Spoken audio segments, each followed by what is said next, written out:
Hukum Merah Putih Pak C. Suwadi. Saya sebenarnya 3 hari kemarin kena telepon dulu kan, kebetulan kita banyak teman-teman senior advokat ya menelpon kepada kita kan, kalau ke Pak Suwadinya mungkin sibuk beliau jadi teleponnya ke saya, maka di Pak Luna, bro itu kok Pak Suwadi masuk ke intervensi, sejak kapan pra peradilan boleh diintervensi? Tunggu dulu, sabar. Kita itu mengambil suatu intisari media, kita harus baca keseluruhan, bagian dari pembelajaran. Nanti kita akan klarifikasi terkait intisari dari bahasa media tersebut, apakah benar senior kita sekelas Pak Suwadi melakukan intervensi, bahkan penyusup Pak. Saya bilang waduh ini rendah banget kita sebagai junior beliau merasa waduh kita harus muncul. Saya kutip Bang Ari tadi kita bilang dokter, sebenarnya Bang kita biasa-biasa aja, bagian dari publikasi Bapak Presiden ke-7 kita selalu harus low profile, karena itu junjungan kita mengatakan kita harus selalu low profile rendah hati, low profile rendah hati. Kita tidak boleh terlalu mau meninggikan diri, merasa diri kita pintar. Walaupun kita dokter, kita merasa kita hanya banyak belajar aja. Ini banyak pakar-pakar hukum kita, para senior. Tapi karena saya dipanggil, Dek, kamu harus muncul, sampaikan bagian dari dedikasi kamu yang belajar bertahun-tahun, agar masyarakat itu paham bahwa pra peradilan itu mekanismenya seperti apa. Nah, saya sampaikan ke Pak Suwadi, pimpinan, kalau pra peradilan ini kita masuk intervensi, ini memorinya mereka itu udah keliru banget ini. Mana bisa, emang kita PT UN? Kalau PT UN iya bisa, tapi kalau masuk ke pra peradilan, waduh, ini saya kayak sekolah lagi nih. Nah, jadi biar teman-teman catat nih ya, di pasal 158 ya sangat jelas itu syarat-syarat kenapa pra peradilan.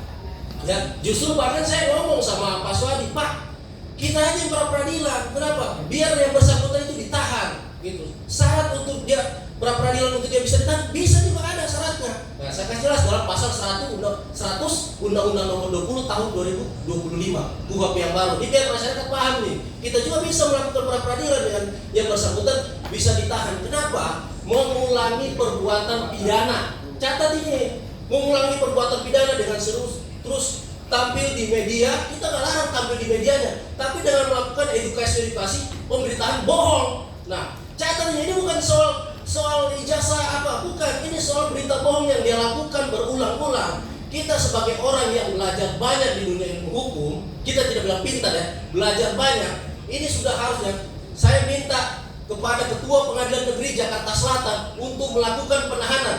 Jelas itu di pasal 100. Nah, syarat penahanannya saya baca pelan-pelan ya, biar disimak teman-teman media. Ya, yang pertama melarikan diri. Oke, dia tidak melarikan diri. Yang kedua menghilangkan barang bukti sudah lengkap, nggak perlu lagi ya. Terus mengintimidasi saksi, ya kemungkinan tidak. Ini yang penting, mengulangi tindak pidana. Catat itu di pasal 100 Undang-Undang Nomor 20 Tahun 2025 itu KUHP baru. Sebagai kita yang mengajar hukum pidana wajib diberlakukan. Maka kita pikir untuk tidak adanya kegaduhan, masyarakat setiap hari dipertontonkan hal-hal yang buruk, apalagi adik-adik kita yang belajar di dunia hukum, ketika kita dipertontonkan terus mengulangi. Kadang mahasiswa saya bertanya, Pak, apakah yang bersangkutan tidak bisa ditahan, Pak? Bukannya orang yang mengulangi tindak pidana harus ditahan? Saya sebagai dosen mengajar hukum pidana secara normatif, iya. Tetapi secara politik hukum, mungkin bisa senior-senior saya yang menjelaskan. mungkin itu saya sedikit dari saya, biar menjadi pengedukasian ilmu hukum kepada masyarakat agar jangan terus terjadi pengulangan dan syarat pra peradilan. Ketika mereka mengajukan pra peradilan, sebenarnya ini hanya untuk mengulur-ulur waktu, karena secara mutatis hukum kita sudah jelas.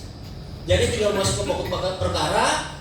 Kita sebagai tim hukum Merah Putih, bagian kuasa pelapor, meminta dengan hormat kepada Ketua Pengadilan Negeri Jakarta Selatan dengan secara bijaksana, ya, bagaimana hukum ini bisa berkeadilan, lakukan penahanan agar yang bersangkutan tidak terus mengulangi tindak pidana berdasarkan pasal 100 Undang-Undang Nomor 20 Tahun 2025. Demikian, terima kasih pimpinan, terima kasih moderator.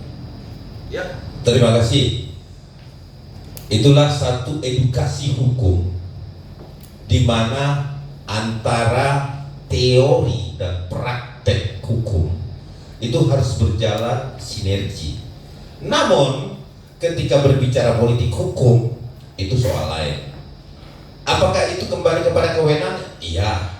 karena kewenangan itu sangat membebaskan para penegak hukum.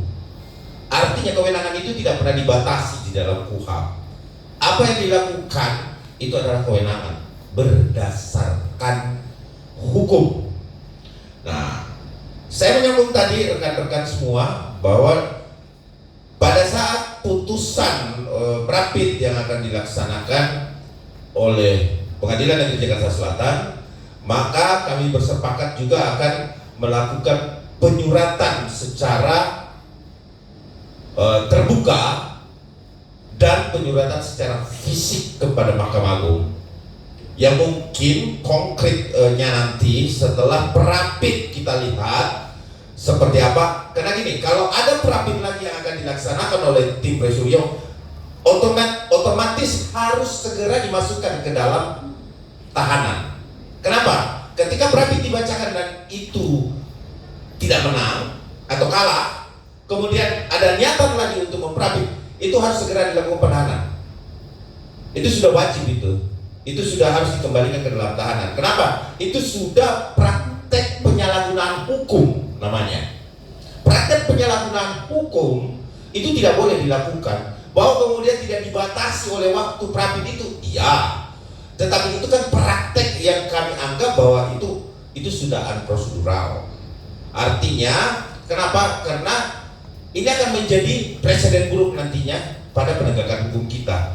Maka dengan itu kami akan melakukan surat terbuka nanti yang kami sudah susun, tetapi hari ini belum kami bacakan. Mungkin setelah nanti pra peradilannya diputuskan, maka kami akan mengajukan permohonan perhatian hukum dan tinjauan kembali status penahanan terdakwa Roy Suryo sebagai residivis. Ya, jadi itu yang mungkin akan kami mohonkan kepada Mahkamah Agung nanti setelah adanya putusan Prapit, karena kami sangat menghormati setiap proses hukum yang ditegakkan di negara kesatuan Republik Indonesia. Nah, untuk itu ada tambahan, mungkin Pak Swadi masih mau menambahkan kronologinya. Silakan. Jadi sekali lagi saya tidak menyusup karena saya bukan maling ayam.